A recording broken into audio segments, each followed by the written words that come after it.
I'm Linda Thompson. Welcome to the Author's Show. China. It's been fascinating to me ever since I started reading as a child, and particularly historical fiction in China.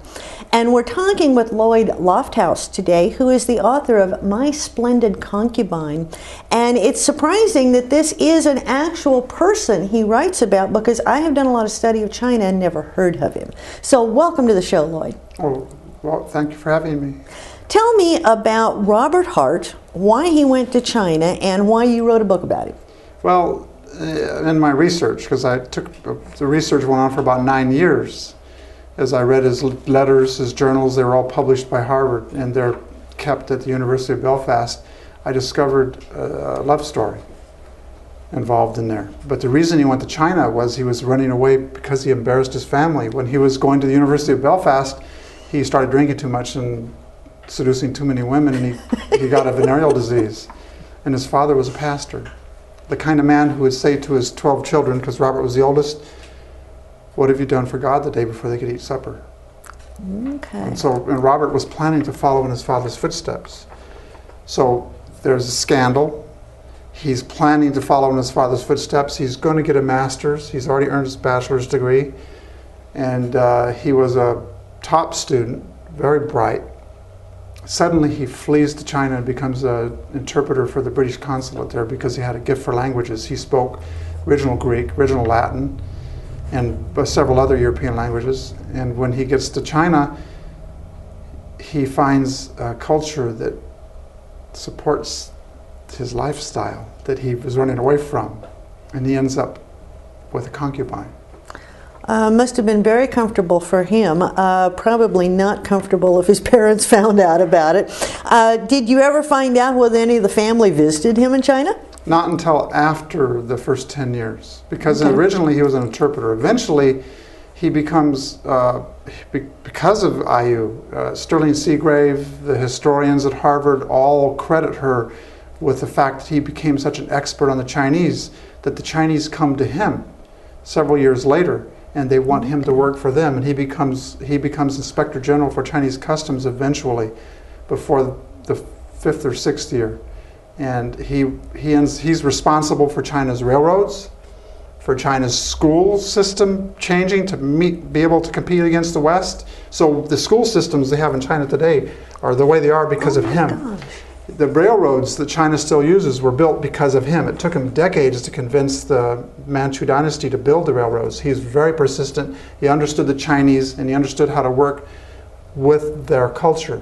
He became the bridge between the West and China. He negotiated treaties with the Western powers.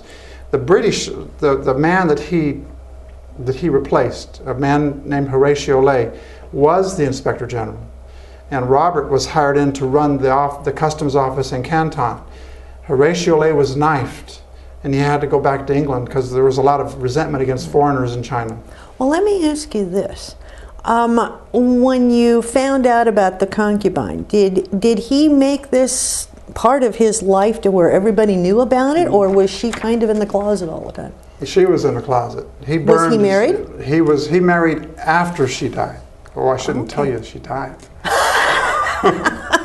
But that's in the history books.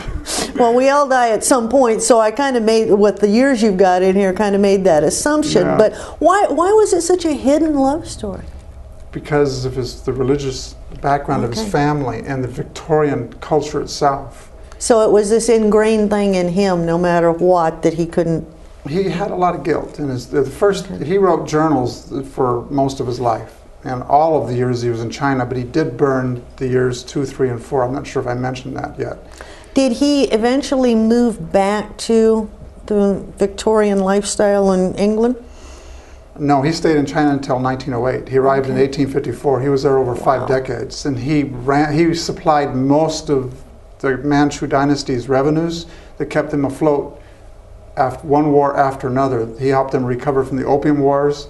He played an instrumental role in ending the second bloodiest conflict in history, which most people outside of China and even in China don't know about. That was the Taiping Rebellion, which was led by a Christian convert who claimed to be the younger brother of Jesus Christ and wrote his own gospel to the Bible. They estimate anywhere from 20 to 100 million people died in the the 13 years that rebellion waged. And he played an instrumental role in ending that after he became Inspector General. C.M. Sapola's book, Guns, Sales, and Empires, has a quote in it, and I find this really fascinating. While Buddha came to China on white elephants, Christ was born on cannonballs. Will you elaborate on that a little? The Opium Wars, which were started by France and England to force the emperor to accept opium as a legal import to China. When they finally signed the treaties for that, the treaty included that Western Christian missionaries were allowed to go anywhere they wanted in China to convert people and put up their churches anywhere. So Christ came into a non-Christian country because of wars over drugs.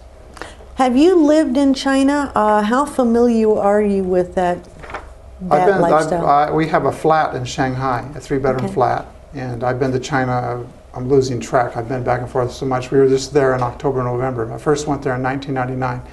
And I've traveled in the north and the south, and I haven't been up to Tibet yet. Okay.